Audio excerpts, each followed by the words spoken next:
Primera carta a Timoteo, capítulo 3. Tenemos una misión como iglesia. El Señor Jesús, justo después de haber resucitado, dice la Biblia, que juntó a sus discípulos, y no solo a sus discípulos, dice ahí en la primera carta de los Corintios que eran más de 500 hermanos que se juntaron, y el Señor Jesús les da a lo que hoy conocemos, lo que le llamamos la Gran Comisión. ¿Qué es la Gran Comisión? Id y hacer discípulos a todas las naciones, bautizándolos en el nombre del Padre, del Hijo, del Espíritu Santo, enseñándoles a que guarden todas las cosas que yo les he enseñado. Así que tú y yo tenemos esa labor. Esa labor no es exclusiva para los 12 apóstoles, no es nada más para algunas personas, sino tenemos como iglesia esa labor principal. Lo principal que una iglesia tiene que hacer es cumplir la Gran Comisión. Por supuesto, hay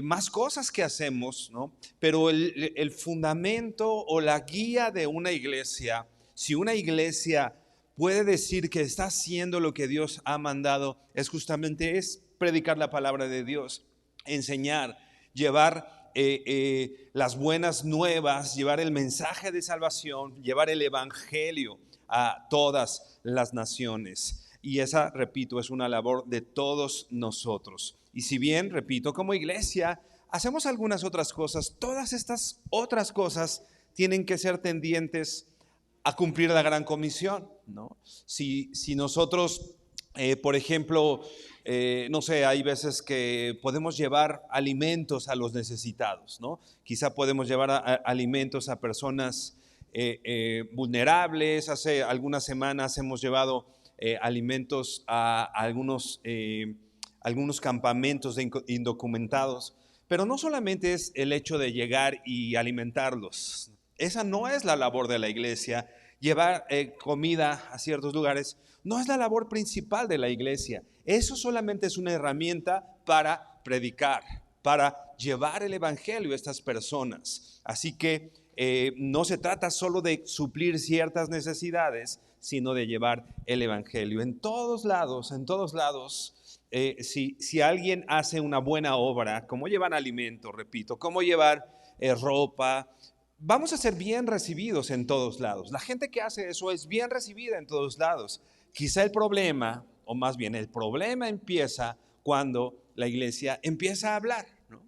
Ok, no solo te traigo este alimento, sino empiezo a hablar del evangelio, ¿no? Ahí es donde las personas o nosotros encontramos cierta resistencia. Así que, repito, no solo se trata de llevar soluciones, no solo se trata de alimentar físicamente a las personas, sino de cumplir el llamado que tú y yo tenemos de hacer discípulos. Recuerda, un buen discípulo es aquel que recibe, aquel que es enseñado, pero un discípulo también discipula, ¿no? El mensaje, la Gran Comisión era para los discípulos. ¿Cuál era el mensaje? Id y hacer discípulos, más seguidores de Jesús. Así que con eso en mente es importante que podamos repasar estos versos que vamos a ver el día de hoy. Recuerda, estamos viendo lo que Pablo está enseñando a Timoteo con respecto, primeramente vimos el liderazgo, los obispos, los pastores, los que tienen cierto lugar de autoridad o de liderazgo en medio de la iglesia. Pero a partir del capítulo 8, el apóstol Pablo ya no está hablando solamente de estos maestros o estas personas que tienen una responsabilidad mayor, sobre todo guiada a eso, a la enseñanza, sino empieza a hablar de todos los diáconos, como le llama la Biblia. Y estuvimos repasando qué significaba esa palabra la semana pasada, un servidor. Y estudiábamos también que los servidores finalmente somos todos estamos en la labor, o todos tenemos la labor de servir al Señor, en diferentes áreas, en diferentes posiciones, pero todos los discípulos del Señor somos servidores. Hay particularmente un grupo de servidores repito, todos somos servidores, pero hay un grupo de servidores que decíamos también la semana pasada, algunos comentaristas, algunos teólogos le llaman líderes servidores. ¿Qué quiere decir? Son algunos servidores que guían a otros servidores, que organizan a otros servidores, que modelan cómo se debe servir al Señor, etcétera.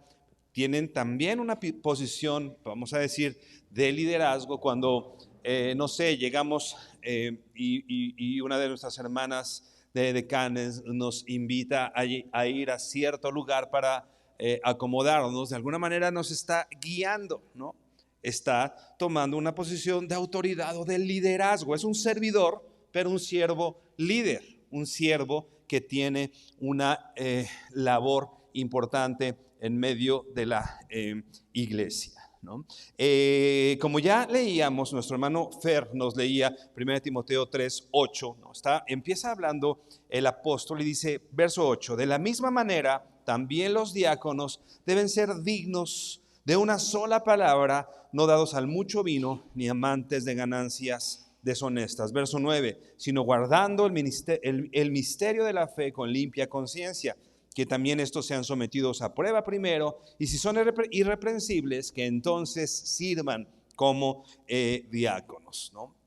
¿Qué es un diácono? Como ya decíamos, en términos generales, es alguien, un servidor que de manera voluntaria ha decidido entregar su tiempo, sus recursos a servir al Señor, a servir a sus hermanos, repito, con esta intención de cumplir la gran comisión, que todos hagamos lo que como iglesia tenemos que hacer. Literalmente veíamos que quiere decir el que sirve las mesas, el que acomoda ciertas cosas. Tenemos una idea, tengo un familiar músico que estudió 10 años música en el Conservatorio Nacional de Música, y él decía, me planteaba algo que en ese momento nunca se me había ocurrido, pero me llamó la atención y creo que es importante considerarlo así. Él decía, cuando tú entras a la escuela, al conservatorio de música, te enseñan a ser el solista. Todo va enfocado a que tú seas un concertista. ¿Qué quiere decir esto en términos musicales? Hay una orquesta, ¿no?, de 70 y tantas, 60 y tantas personas, y el solista es el que está en medio, ¿no?, el que lleva la voz principal, el que toca y luce más, el que se nota, etcétera, ¿no? Pero decía tío mío, pero al menos en México eso es muy contradictorio, porque en México hay muy pocas personas que se dediquen a ser solistas en una orquesta. No hay solistas en una orquesta, habrá unas 4 o 5 orquestas y habrá con eso 4 o 5 solistas. Y no nos enseñan a ser los músicos de atrás, no nos enseñan a cumplir bien nuestra labor de hacer una buena base para que el solista haga lo que tiene que hacer, para que la melodía, para que la voz principal en efecto luzca, llame la atención, etcétera. Entonces tenemos atrás un montón de músicos, él decía, frustrados, que estudiaron 10 años en el conservatorio para ser solistas y sin embargo están en las partes de atrás, ¿no? Sin embargo no están luciendo. Y ¿sabes qué? Es importante que nosotros consideremos, ni en la música, ni en la iglesia, ni en ninguna parte todos podemos ser líderes, ¿no? No todos podemos ser solistas, ¿no? Hay algunos que tienen, y no estoy hablando de una labor de importancia, o sea, que alguien sea más importante que otro. Estoy hablando de una cuestión orgánica, como lo plantea la Biblia con respecto a la iglesia. Somos un organismo vivo, ¿no? Y la mano hace labores de mano, el pie hace labores de pie, el páncreas, si trabaja bien, hace labores de páncreas, etcétera, ¿no? No todos son el cerebro, ¿no? Entonces hay un problema cuando la mano le dice al cerebro, oye, tú no estás pensando bien, entonces yo voy a ocupar tu lugar, ¿no? ¿La mano será un buen cerebro? No, porque no es cerebro, es mano.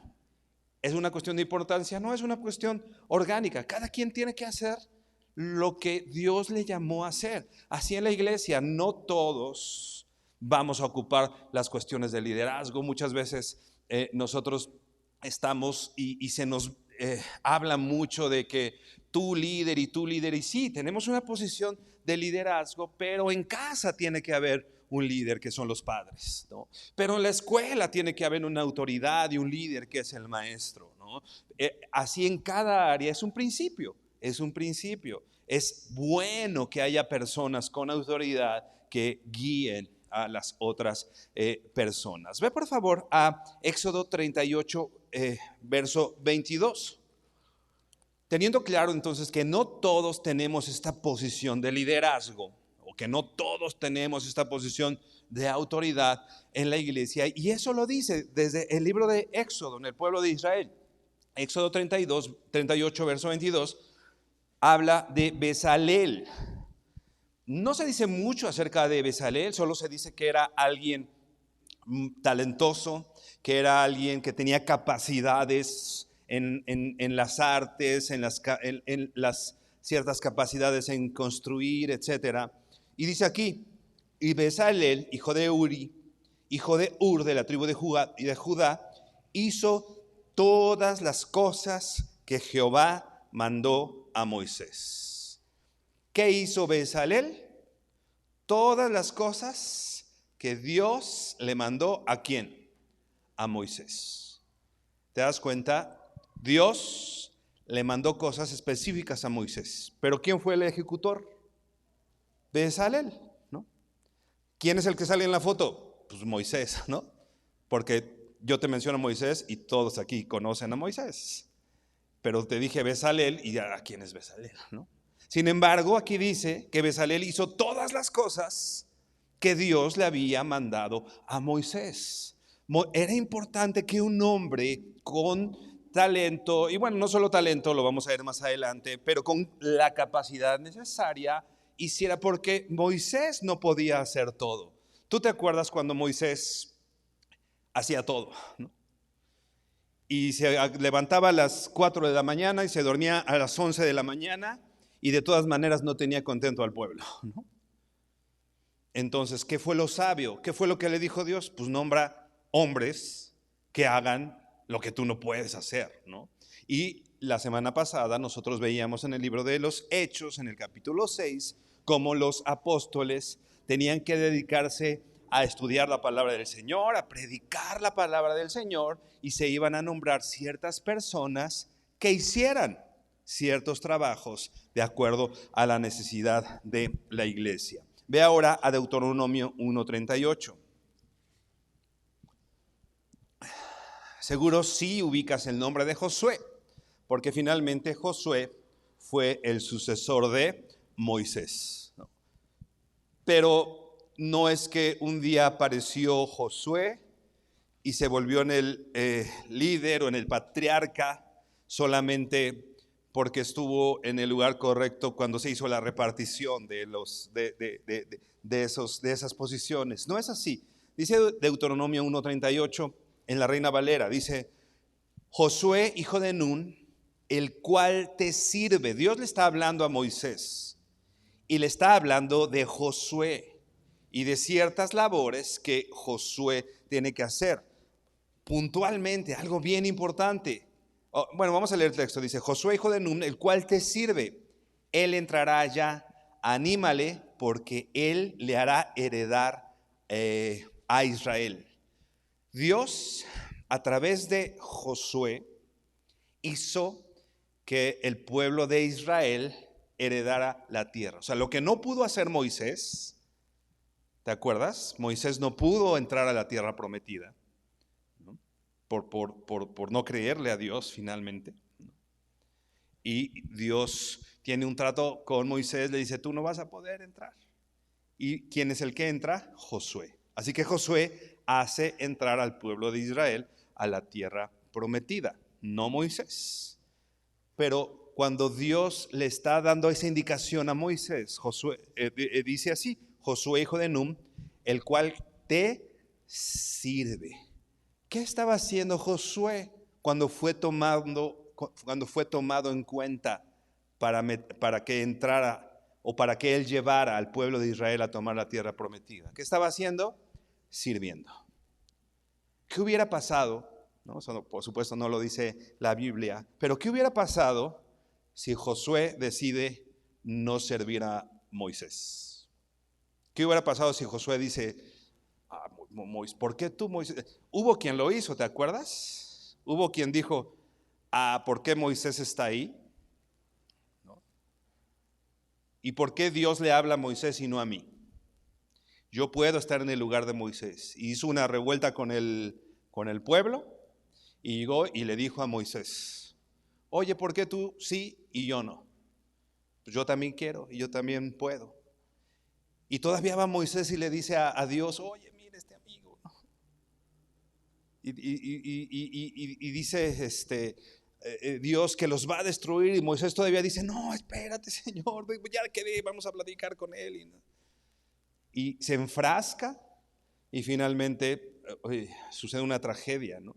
Si tú recuerdas, se abre la tierra y todas estas personas que querían ocupar el lugar al cual Dios no los había llamado de una manera incorrecta, ¿no? Son tragados por la tierra, ¿no? ¿Qué hubiera pasado si Josué decide no servir? Como los hijos de Coré, ¿no? ¿Qué hubiera dicho? Es injusto yo cargarle la capa a Moisés, ¿no?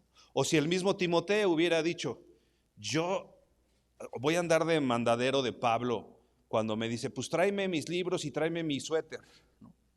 Imagínate que Timoteo hubiera dicho, no, pues si yo soy pastor, si yo soy líder, ¿cómo voy a estar llevándole? No. Hay un principio importante de servicio, ¿no?, que Josué conocía, que el apóstol Pablo conocía y que finalmente todos nosotros debemos conocer. Todos somos llamados a servir, ¿no? No necesariamente todos somos llamados a ocupar ciertas posiciones de liderazgo. Ahora, no vemos que, lo decíamos también la semana pasada, que sean muy claras todas las labores que los diáconos hacen, ¿no? Hoy vamos a ver cómo Pablo le enseña a Timoteo con respecto al carácter de los diáconos, pero no tanto con respecto a sus labores. Pero sí podemos notar en Hechos 6, no lo estamos leyendo ahorita porque la semana pasada lo repasamos, tomamos el tiempo de hacerlo, pero nosotros podemos observar ahí en Hechos 6 algunas labores que los diáconos tenían que hacer, ¿no? ¿Recuerdas? Había habido un conflicto en la iglesia primitiva, porque algunas personas se sentían desatendidas. ¿Tú recuerdas? ¿No? Las viudas de los griegos estaban siendo desatendidas. Entonces empieza una murmuración y llegan con los apóstoles. Y los apóstoles dicen, escojan de entre ustedes a 7 hombres, ¿no?, de buen testimonio, llenos del Espíritu Santo, a los que les encarguemos esto, ¿no? Y ahí surgen estos 7 diáconos, donde están, por ejemplo, Felipe, Esteban. Hablamos un poquito en ese sentido. Y ahí podemos ver, observando algunas de las labores que, por ejemplo, tenían que suplir estos diáconos. Y unas de esas labores, por ejemplo, tenían que ellos, los diáconos, satisfacer las necesidades que tenía la iglesia. Había una necesidad en la iglesia de que las viudas fueran atendidas. ¿Y quién fue el responsable de suplir esas necesidades? Los diáconos, no los discípulos. No Pedro, no Juan, los diáconos. En medio de la iglesia en la cual estamos hay muchas necesidades. Hay necesidades de, montar el equipo, de tener seguridad. Hay muchas necesidades, ¿no? Y entonces, ¿quién es el que cumple esas labores? Finalmente, ¿quién las cumple?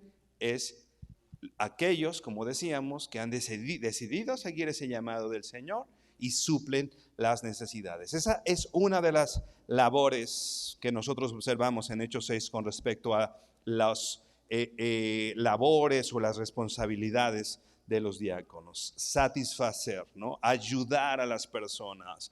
Y también de acuerdo a lo que está pasando en la iglesia. Ahorita platicaba con un hermano al respecto, ¿no?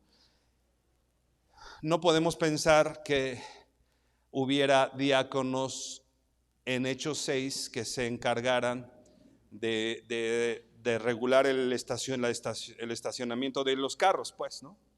Porque pues, esa es una necesidad actual. En ese momento no había esa necesidad. Entonces, ¿cuál es el principio? Los diáconos, los servidores suplen, abastecen, resuelven las necesidades. Si hoy tenemos una necesidad, en ese tiempo tampoco había equipo de audio, por ejemplo, ¿no? Entonces, hay una necesidad, es importante que la iglesia escuche el mensaje de manera eficiente. Hay una necesidad, entonces los diáconos, los servidores suplen cada una de las necesidades específicas, ¿no? Y con el fin, por eso empezaba diciendo de la gran comisión, con el fin de cumplir el mandato bíblico, por ejemplo, de congregarnos, ¿no?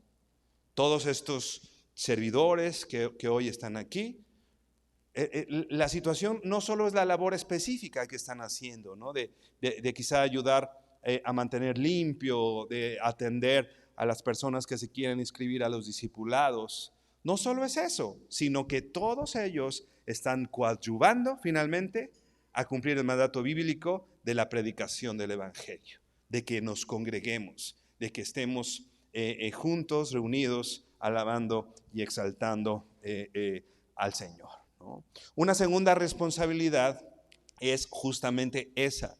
Los diáconos apoyan, suplen, hacen todo lo necesario para que la palabra de Dios sea predicada, ¿no?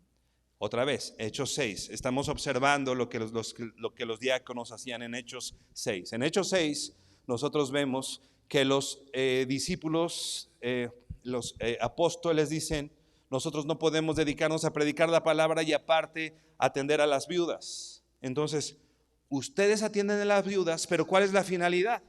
Que nosotros podamos dedicarnos a la predicación de la palabra. O sea, no solo es la cuestión de la atención de las viudas, es la cuestión de que atendiendo las viudas, alguien puede suplir la labor de la enseñanza y de la predicación, ¿no? Yo crecí en una iglesia de mucha bendición y el Señor ahí nos enseñó muchas cosas, pero era muy difícil porque el pastor de esa iglesia hacía todo, ¿no? Aparte de tener un trabajo normal, ¿no? No se dedicaba de tiempo completo a las cuestiones de la iglesia.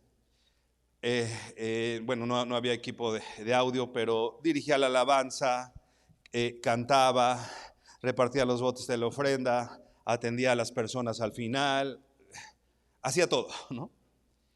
Pero evidentemente esta cuestión de la enseñanza no estaba haciendo lo que debiera hacer, ¿no? Por atender todas estas cosas, de pronto eran descuidadas lo que como prioridad tiene un siervo de Dios o un pastor, ¿no?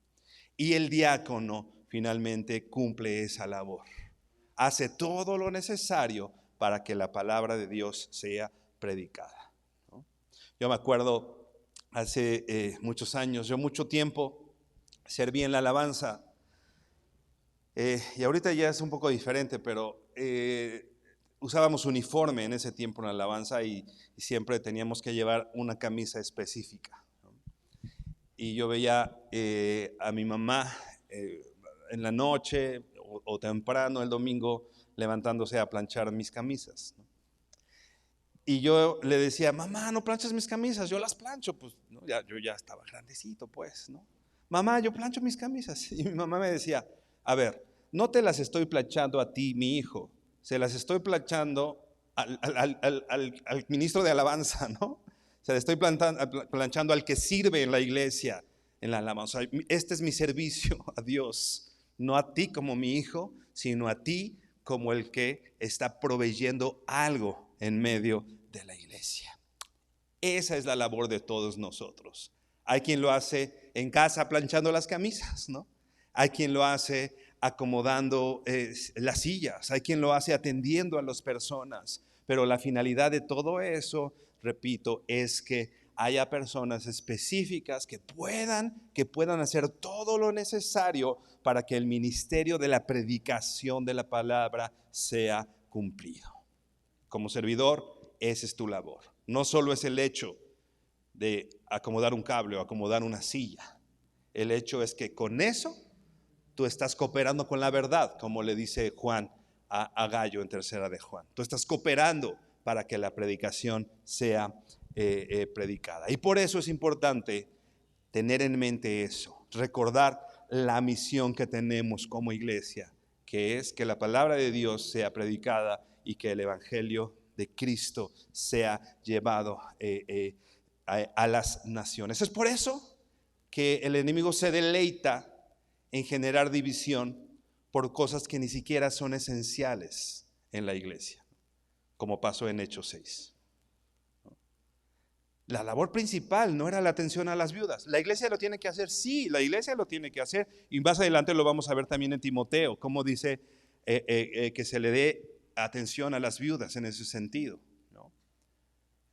Pero lo principal que tenemos que hacer es la predicación de la palabra. Entonces el diablo mete conflictos y el punto que le interesa al diablo no es que las viudas sean atendidas, te lo prometo, es que se quite la atención de lo verdaderamente importante. Estos conflictos, ¿no? Que si sirvo, que si no sirvo, que si este es mi terreno, que si yo sirvo aquí nada más y que eso desvía la atención de lo verdaderamente importante. Un diácono, un servidor en la iglesia debe tener una mentalidad misionera, una mentalidad de que está coadyuvando a la predicación de la palabra del Señor. Finalmente, con esto estamos ayudando a que sea cumplida también la gran comisión. Y es importante que nosotros veamos esto. Ahora, tomando en cuenta lo que dice 1 Timoteo 3:8, los rasgos que nosotros vemos, de los cuales el apóstol Pablo habla, no son talentos, o no es la gente más capaz, o no es la gente que pueda ofrecer los mejores resultados estadísticamente hablando quizá, sino lo que está hablando la Biblia aquí son rasgos de carácter, ¿no? Lo que se ve aquí son rasgos de carácter. Finalmente son los rasgos que también le pide al liderazgo, ¿no? No son diferentes a los que pide al liderazgo, porque estos rasgos de carácter no son exclusivos del liderazgo, no son exclusivos de los servidores, sino que estos rasgos de carácter los debiéramos tener toda la iglesia. Porque ¿de dónde son tomados los servidores o los líderes? Pues de la iglesia misma, ¿no? Entonces, si la iglesia tiene estas características, ¿no? Se puede tomar de ahí entonces personas para el liderazgo, personas para el servicio. Así que los diáconos deben tener entre sus prioridades la predicación del evangelio y deben tener un carácter, igual que el liderazgo, igual que la iglesia en general, parecido al de Cristo. 1 Timoteo 3, verso 8 dice, lo vuelvo a leer, de la misma manera también los diáconos, estoy leyendo la Nueva Biblia de las Américas, dice, deben ser dignos. Deben ser dignos. La NTV traduce esto así. De la misma manera, los diáconos deben ser dignos de mucho respeto. Dignos de mucho respeto. La NBI dice que los servidores tienen que ser honorables. ¿Qué quiere decir esta cuestión de honorables? Un servidor, si tú estás en un área de servicio en la iglesia, incluso si tú eres un servidor de esos que no tienen gafete, pero que finalmente está sirviendo al Señor, debemos caracterizarnos por algo, debemos ser dignos de respeto. Esta palabra honorable o digno de respeto, literalmente quiere decir venerado por su carácter. Venerado por su carácter. Lo explicamos. Es una persona que llama la atención no por el carro que trae, o no por que canta bonito, o no porque se viste bien, sino lo que llama la atención de manera positiva de esta persona es su carácter. Servidor, ¿cómo estamos en eso? Servidor, y no solo me refiero a los que tienen gafete, en la iglesia. ¿Cómo está nuestro carácter? Somos de los que nos encendemos bien rápido y le llamamos carácter fuerte, pero pues más bien es carácter débil porque cualquier cosita nos mueve a enojarnos, ¿no? Un siervo del Señor tiene que ser admirado por los demás por su carácter. De hecho, literalmente significa un rasgo majestuoso en su carácter, que hace que las personas se impresionen por él. Y me refiero en el buen sentido, no que se impresionen de, ay, qué enojón o qué malhumorado es tal o cual persona, ¿no? Sino que las personas se impresionen por el carácter, finalmente, repito, es de un hijo de Dios.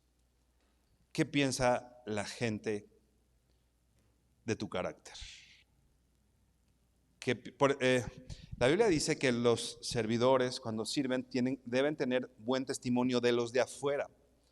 Porque de pronto es muy fácil, pues uno llega a la iglesia y aquí todo el mundo se porta bien, ¿no? Y hermano, y aquí sí estamos. Pero ¿qué opina tu jefe del trabajo? ¿Qué tan puntual eres? ¿Qué tanto le estás robando tiempo a tu jefe con todos tus retardos, ¿no? ¿Qué piensan tus vecinos? Ya llegó el enojón, ¿no? Se va a enojar porque... ¿Qué piensan los niños que juegan fútbol afuera de tu casa, ¿no? ¿Qué rasgos de carácter están apreciando las personas en nosotros, ¿no? Ve por favor a Hechos 10, verso 22. Habla de una persona que sin ser hasta este momento cristiano incluso, ¿no? Apenas se le iba a ser predicado el evangelio. Una persona que tampoco era judía, que tampoco tenía una enseñanza, que tampoco tenía vamos a decir, muchas explicaciones con respecto a la ley, no tenía mucha teología, ¿no? No era un teólogo, no era alguien que doctrinalmente tuviera mucha preparación. Pero dice así, Hechos 10, verso 22, dice, y ellos dijeron, están hablando con Pedro, a Cornelio, o sea, Pedro tenía que ir a predicar, a hablarle a una persona llamada Cornelio. Dice, a Cornelio el centurión, ¿y qué dicen? Un hombre justo y temeroso de Dios, y que es muy estimado por toda la nación de los judíos. ¿Tú te acuerdas que era un centurión? Un centurión era un soldado romano, ¿no? El centurión era un cargo, incluso hasta medio político en Roma, ¿no? ¿Qué pensaban los judíos de los gentiles? ¿No? Lo hemos dicho aquí, los judíos incluso a los gentiles les llamaban perros, ¿no? No podían ni siquiera entrar a sus casas, eran mal vistos, y no solo cualquier gentil, particularmente los romanos que habían venido y los judíos, el pueblo de Israel, tenía que pagarle el impuesto a los romanos, ¿no? Imagínate un soldado que lo primero que tú ves en un soldado es la opresión romana, por ejemplo, ¿no? Por eso no eran queridos por el pueblo de Israel. Sin embargo, yo no sé cuál era el carácter de Cornelio. ¿Cómo se portaba Cornelio? Siendo soldado romano, dice aquí, era un hombre justo y temeroso de Dios. Aplicaba justicia y temía a Dios. ¿Era un líder en la iglesia Cornelio? No. ¿Era servidor? No, ni siquiera era servidor. Es más, te repito, en este punto, ni siquiera, después va Pedro y le predica el evangelio y se convierte. Pero sin embargo, se dice de él que era un hombre temeroso de Dios, un hombre justo, y luego dice, y muy estimado por toda la nación de los judíos. Esto significa honorable, honorable. ¿Qué tanta honorabilidad tienes? ¿Qué tanta estimación tienes por las personas que están alrededor tuyo? En la iglesia, por tus vecinos, por tu familia, por tu esposa, por tu esposo. Un servidor tiene que ser honorable. Y va muy relacionado con lo que viene más adelante. Dice así, 1 Timoteo 3, verso 8. De la misma manera, también los diáconos deben ser dignos. Y luego dice más adelante, de una sola palabra. De una sola palabra. La NTV lo traduce y tener integridad. La Reina Valera dice sin doblez. O sea, tiene que ser honorable. Y yo decía que va relacionado a esta cuestión sin doblez. Una persona íntegra. Literalmente esta palabra sin doblez o esta expresión, por eso la NBLA lo traduce como de una sola palabra. Literalmente significa eso, de una sola palabra. O sea, no con doble lengua o no con un doble discurso. Digo acá lo que quieren oír, pero acá no me va a dejar bien, entonces acá digo otra cosa y acá digo otra cosa, ¿no? A mis amigos les digo, ay, sí, puedo llegar tarde, no pasa nada, sí, mi jefe es buena onda, ¿no? Y a mi jefe le digo, ay, se le ponchó la llanta al metro, pues, ¿no? Ese es un doble discurso. Estás diciendo algo a una persona y a otra persona le estás diciendo otra cosa, ¿no? No estás siendo íntegro, no estás siendo honorable. ¿Qué tanto peso tiene tu palabra?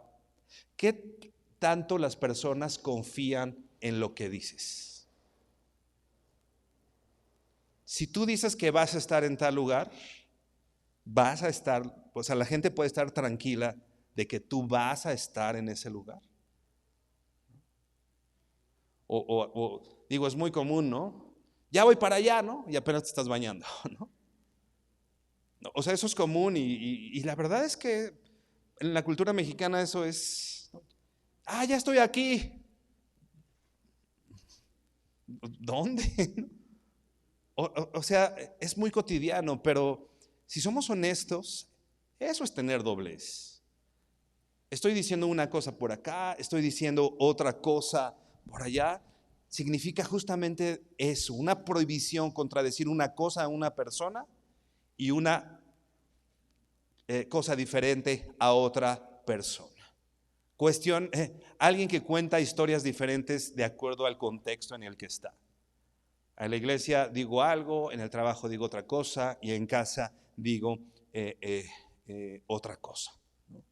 Así que dice un predicador que es, ¿por qué esta labor o esta cuestión de sin doblez o de que no tenga una doble lengua honorables?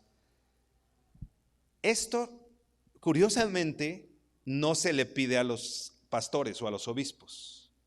Es algo que puntualmente se le pide a los servidores, ¿no?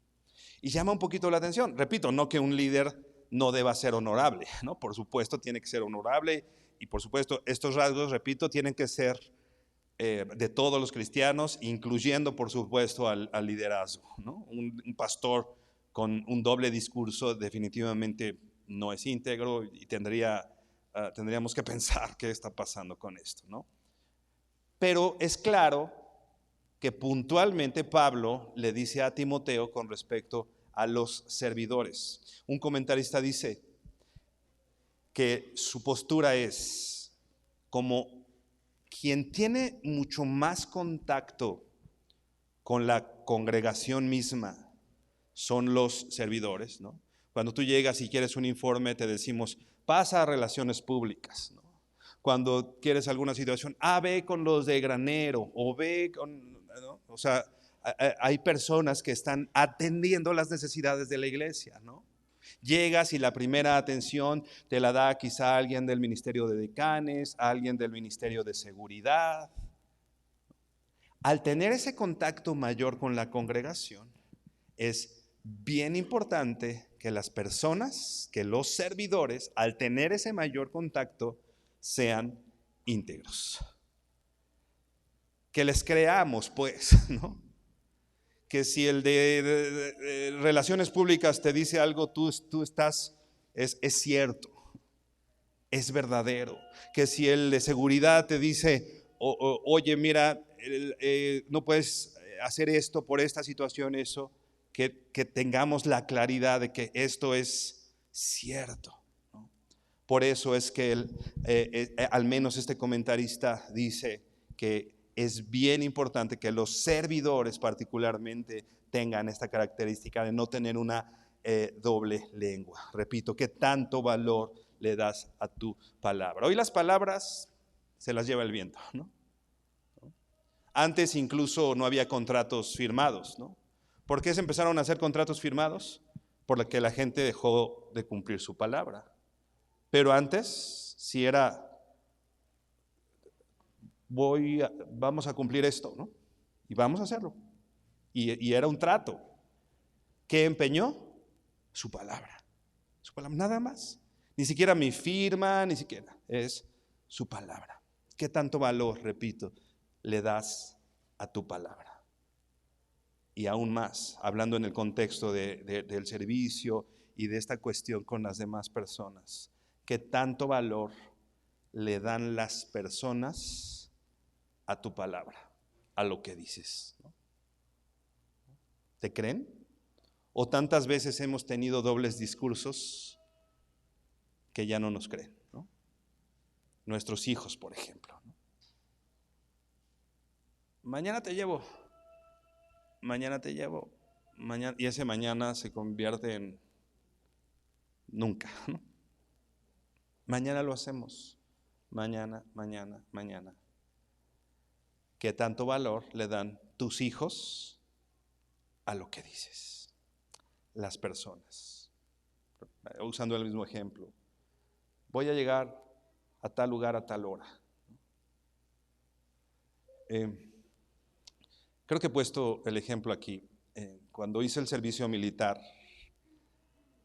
pues los soldados no son así como que muy delicados, ¿no? Y me acuerdo que en una ceremonia nos dejaron ahí parados horas, parados ahí en el rayo del sol. Y de pronto alguien dijo, oye, pero o sea, es absurdo, ¿no? O sea, ¿por qué me tienes aquí? Pues dime que me siente, ¿no? O sea, y una vez, la verdad es que tomando el tiempo, un soldado que tenía cierto rango, voltea y dice, yo tengo que formar algo en ti, yo tengo que estar seguro que un soldado que está conmigo trabajando, si yo le digo, está aquí y espérame, es de vida o muerte, que si yo me voy y regreso, yo sepa que va a cumplir su palabra, que va a estar ahí, ¿no? Hermano, somos un ejército. En la iglesia, ¿qué tanto tu hermano de al lado sabe que vas a estar ahí? Que si le dices a tu hermano, voy a orar por ti, que es clásica, ¿no? Y hasta en el WhatsApp, ¿no? Orando, ¿no? Imagínate que de verdad tengamos la certeza que todos los que nos ha puesto, estoy orando por ti, en efecto, estén orando por ti. O nosotros mismos, yo mismo, ¿no? Cuando le digo a alguien, voy a orar por ti o oro por ti, que sea cierto, ¿no? A veces ya ni siquiera pongo eso, o si lo voy a poner, lo pongo y en ese momento oro, ¿no? Porque si digo, voy a orar por ti, pum, ya pasa una semana y se me olvidó, se me fue, lo que sea, ¿no? Entonces, si de pronto a alguien le pongo, pues sí, voy a orar por ti, y en ese momento tomo unos minutos para poder quizá orar por este hermano. ¿Qué tanto tu hermano, estamos en una guerra, estamos en una batalla, sabe que va a llegar y tú vas a estar, ¿no? Como servidores, ¿no? ¿Qué tanto se sabe que se cuenta contigo? Que vas a llegar y vas a estar, que se te ha delegado por ejemplo, la atención de un niño, que es un alma. Y de pronto, pues no llegué, ¿no? ¿Por qué? Pues es que, no sé, cualquier razón. Digo, obviamente se entiende si hay alguna situación y se habla, por supuesto, está bien, se suple a la necesidad. Me refiero a alguien que de pronto no sabe si va a llegar o no va a llegar. Y ¿por qué no viniste? Pues es que se me fue, ¿no? Se me olvidó. Debemos entender que las labores en medio de la iglesia, así como la del soldado, son de vida o muerte. Que es importante lo que pasa en la iglesia, que el servicio es importante, tanto que Dios mismo, ¿no?, a través del apóstol Pablo, y le da la enseñanza a Timoteo, tienes que vigilar que los servidores sean sin doblez, sin una doble palabra, sin un doble discurso. 1 Timoteo 3, vamos a volver a leer el verso 8. De la misma manera, también los diáconos deben ser dignos de una sola palabra, no dados al mucho vino, ni amantes de ganancias deshonestas. Por supuesto, sobrios, ¿no? Dice, cuando está hablando de los líderes, dice personas sobrias. Esta cuestión de no dados a mucho vino, o sea que bajo los influjos, que no pueda ser gobernado, ¿no?, o que continuamente esté bajo los influjos, ¿no?, que pierda la capacidad de razonar, que pierda, no sé, todo lo que hace el vino, que sabemos que hace. O sea, un siervo de Dios, alguien que está sirviendo al Señor en la iglesia, no debe ser dado al mucho vino, ni amantes de ganancias deshonestas. Por supuesto, podemos hablar aquí del dinero, ¿no?, pero no solo el dinero, porque muchas veces servimos, quizá no por dinero, pero sí por cierta satisfacción que me da, y eso es una ganancia deshonesta. ¿Te acuerdas? Ustedes oran en las esquinas. ¿Para qué? Dice, para ser vistos de los hombres. Está bien, ya te vieron. Ahí está tu ganancia, ¿no? Una ganancia no honesta. No estoy sirviendo porque quiero servir al Señor y porque me interesa cumplir la gran comisión y me interesa que la palabra de Dios sea predicada, sino estoy sirviendo porque quiero ser visto. ¿Ok? Ya te vieron, ¿no? Ya te vieron. No esperes otra recompensa, ya te vieron. A veces ni siquiera las gracias me dan, ¿no? A veces estamos sirviendo y ni siquiera gracias. ¿Ok? Gracias. ¿Esa es tu ganancia? Gracias. Ya, si lo haces para que te den las gracias, pues ya entonces confórmate con las gracias, ¿no? El punto es servir al Señor y tener claro por qué lo hacemos, no amantes de ganancias deshonestas. Fijemos nuestro corazón y puestos nuestros ojos en Cristo, el autor y consumador de la fe. Porque por eso servimos, para que los que viven ya no vivamos para nosotros mismos, sino para que vivamos para aquel que murió y resucitó por nosotros. Por eso sirvo, no para recibir, sino porque he recibido, por todo lo que Dios me ha dado. No pretendamos poner en deuda a Dios, ¿no? Señor, ya te serví. Creo que sí les he platicado, ¿no? Yo una vez orando me di cuenta que dije, Señor, te llevo sirviendo tantos años, ahora tú dame, y le pedí algo al Señor. Y oré y después dije, ¡ay, qué pena! O sea, ¿en serio? ¿Le quieres hacer manita de puerco a Dios diciéndole, Señor, te serví, ahora págame? La Biblia dice que quien hace eso es un asalariado y que lo que recibe es por eso. Toma, y la relación con Dios es solamente salarial, ¿no? Como aquel pastor asalariado que huye cuando viene el peligro, cuando vienen las cosas difíciles. ¿Qué hace el pastor asalariado? Huye, porque es asalariado. No vale mi vida, no vale lo que me pagan por eso, ¿no? Sin embargo, el pastor que tiene clara su misión, aún en medio de las dificultades, aún en medio del dolor, ¿qué hace? Se queda, porque no es un asalariado. No amantes de ganancias deshonestas. Y dice el verso 9, sino guardando el misterio de la fe con limpia conciencia. Guardando el misterio de la fe. Cuando nosotros hablamos de misterio, o cuando en el Nuevo Testamento se habla del misterio, finalmente se está hablando de que algo que estuvo oculto, pero que hoy ha sido revelado, ¿no? Es clara la intención del apóstol Pablo, y lo veíamos en el capítulo 1, de este resguardo de la doctrina, de este resguardo que tenemos todos, de que la sana doctrina, de apegarnos a las sanas palabras del Señor y no pensar más allá de lo que está escrito.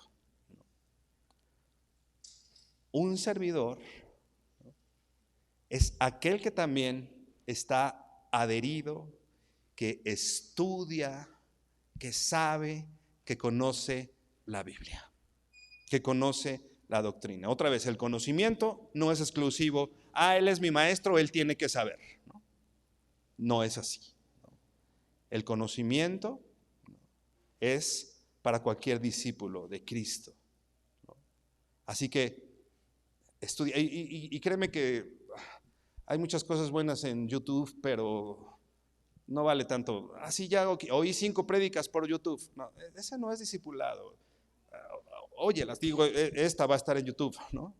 No estoy hablando que eso sea en sí malo, pero no puedes pensar que por oír prédicas en internet ya estás guardando el misterio de la fe con sana conciencia, ¿no? Es importante que nos adentremos a la palabra del Señor. Dice más adelante en este mismo capítulo que la iglesia es columna y baluarte de la verdad. ¿Por qué es importante todo esto? Porque la verdad que Cristo mismo, esa verdad que tú y yo tenemos que predicar, Dios se la encargó a la iglesia. Y esta cuestión de ir y predicar la verdad, y esta cuestión de ir y predicar el evangelio, nos las dio a ti y a mí el Señor como iglesia. Él pudo haber mandado ángeles a hacerlo y lo hubieran hecho mejor que nosotros, porque no tienen al menos la limitante física, entonces hubieran podido andar predicando por el mundo más fácil que tú y yo, ¿no? Sin embargo, el Señor decidió poner en estos vasos de barro la excelencia del poder, que es de Él y no de nosotros. Por eso es importante, servidor, y repito, cuando me refiero a servidor, estoy hablando de la iglesia en general, porque todos somos servidores, y también particularmente a los servidores en medio de la iglesia. Necesitas conocer la Biblia. Cuando nosotros evaluamos una persona que quiere servir, lo primero que nos preguntamos es si se está discipulando, si está aprendiendo de la palabra del Señor. Más que el talento para hacer ciertas cosas, que si toca, que si sabe hacer tal o cual cosa, lo primero que nos preguntamos, en qué discipulado está inscrito y qué está aprendiendo de la palabra del Señor. ¿Por qué? Porque es necesario que el que sirve conozca la Biblia. Que conozcas a quién sirves, ¿no? Que conozcas qué es la iglesia. ¿Por qué nos cansamos en el servicio? Porque no conoces a Dios. porque no conoces a quién estás sirviendo, porque no conoces la misión que tenemos por iglesia. Por eso cuando no te dan las gracias, te desilusionas. Pregúntale a Juan, pregúntale a Esteban si le dieron las gracias. A él no le aventaron gracias, a él le aventaron pedradas y lo mataron. Esos recibieron, esos diáconos. Esteban era un diácono. No era un gran predicador, no era líder, no era. Esteban conocía la palabra de Dios y tanto que fue y predicó, entendiendo que no solamente el que tenía que predicar era Juan o Pedro o Santiago. Esteban fue, predicó el evangelio y repito, nadie le dio las gracias, más bien pedradas y murió. Pero ¿te imaginas esto? Esteban vio los cielos abiertos y a Jesús a la diestra del Padre. ¿Qué lo hizo resistir las pedradas? ¿Que alguien le dijo gracias? Muy bien, Esteban, gracias, ¿no? ¿Que alguien reconoció su ministerio y puso su nombre en una marquesina? No. Que pudo poner sus ojos en Cristo, que pudo poner sus ojos en el lugar correcto. Necesitas conocer a aquel a quien sirves y necesitamos saber por qué estamos sirviendo al Señor. Porque, hermanos, servir al Señor no es sencillo. No es sencillo, y repito, no es sencillo. Es muy difícil. Y te enfrentas con grandes tristezas, grandes dolores. De verdad, créeme. Si no tenemos nuestros pies bien cimentados en el Evangelio y nuestros ojos puestos en Cristo, y si no conozco a quien sirvo, ¿sabes qué? En cualquier momento agarro mis cositas y me voy. Por eso es importante, como dice aquí, que guarden el misterio de la fe con santidad, con limpia conciencia. Y por último, el verso 10 dice, que también sean sometidos a prueba primero, y si son irreprensibles, que entonces sirvan como diáconos. Hay una prueba que tendrían que pasar cada uno de las personas que sirven en la iglesia. Buen testimonio. Dice aquí que si resultan irreprensibles. Estudiábamos irreprensible cuando se le da esta indicación a los obispos, ¿no? El que anhela obispado, buena obra desea, pero es necesario que el obispo sea irreprensible. Ahora dice, los servidores, los diáconos tienen que ser sometidos a prueba, y si resultan irreprensibles, entonces sirvan como diáconos. Esta palabra irreprensible es que no haya una acusación sobre ellos que los descalifique. No está diciendo perfectos, porque si diría perfectos y todos, pues todos también vámonos, estamos descalificados. Sino que no haya una acusación. Y si habla, la Biblia dice eso, ¿no? Lo acabamos de leer, sean sometidos a prueba. O sea, tienen que ser probados, ¿no?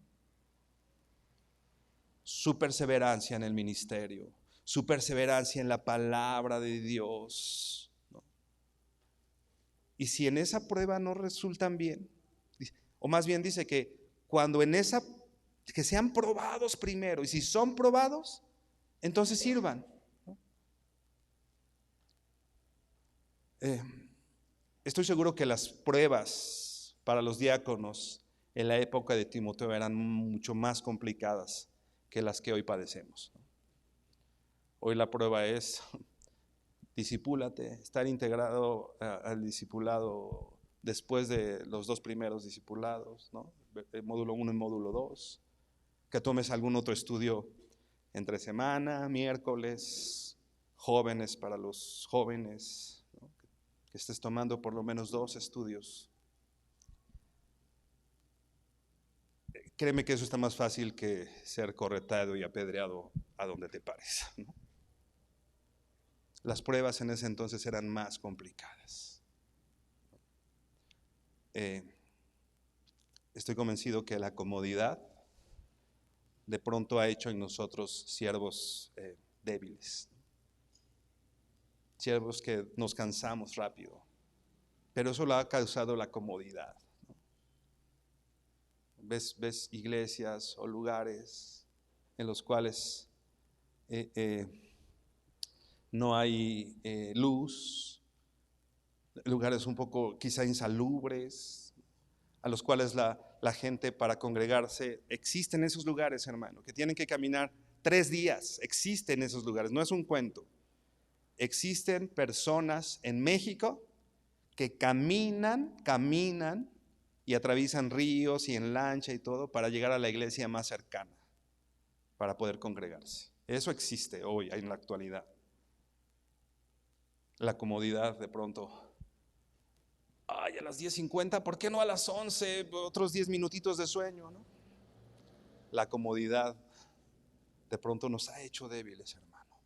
Pero aprovechemos estas herramientas que el Señor nos ha dado para servirle, ¿no? Dios nos ha dado instrumentos, bocinas, un lugar para que la palabra de Dios sea predicada. Tenemos muchas comodidades,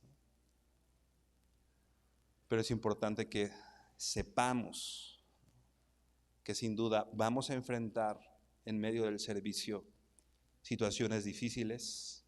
Por eso los obispos y los diáconos tienen que ser personas de carácter formado en medio de las dificultades, perseverantes en medio de las dificultades, que en medio de ser apedreados, en medio de la oposición, nos levantemos con los ojos puestos en Cristo y podamos decidir, como Josué decía, ustedes decidan a qué Dios van a servir. Pero decía Josué, pero yo y mi casa hemos decidido, yo y mi casa serviremos al Señor. Hermano, ¿a alguien sirves? ¿A alguien sirves? ¿Al dinero? ¿A tu novio? ¿A tu esposa? ¿A alguien sirves? ¿A tu trabajo? ¿A tu jefe del trabajo? ¿A la cultura en la que vives? ¿A alguien servimos? Hermano, solamente hoy decide a quién vas a servir. Yo y mi casa hemos decidido servir al Señor. Inclina tu rostro y terminamos orando. Bendito Padre Celestial, te damos gracias por el evangelio precioso que has depositado en tu iglesia, Señor.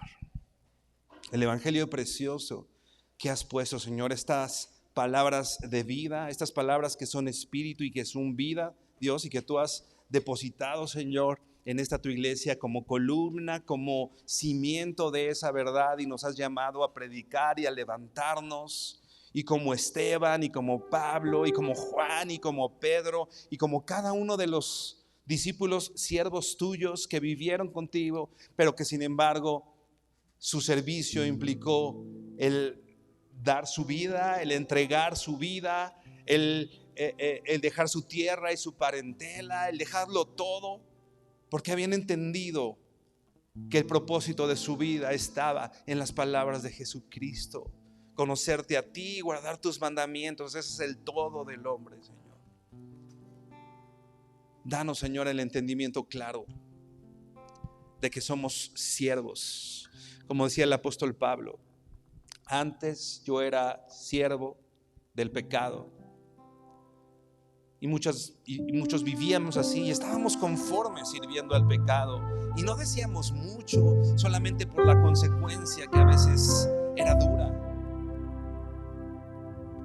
Pero mientras quizá disfrutábamos, cuando estábamos en medio del pecado, nos sentíamos bien, Señor. Porque hoy, Señor, cuando somos siervos de la justicia, y te servimos a ti, Señor. Y que nuestra actitud tuviera que ser totalmente congruente, Señor, con el Señor misericordioso y bueno al que servimos, Señor. Porque de pronto esperamos más de ti, Señor, y no nos es suficiente el sacrificio de tu Hijo Jesucristo y la verdad, aparte de todas las bendiciones evidentes y claras que tú nos has dado todo el tiempo, Señor. Hoy, Señor, queremos entregar nuestra vida a ti, Señor, y servirte, no por ganancias deshonestas, no esperando ser vistos de los hombres, no esperando ser bien recibidos o el aplauso de las personas, Señor, sino cumplir el mandato que tú nos has dado, de que tu palabra sea predicada, de extender el evangelio a todas las naciones, Señor. Permítenos tomar nuestra parte en la iglesia, que es el equipo con el cual tú nos has capacitado para poder cumplir nuestra comisión, Señor. Y que cada uno de los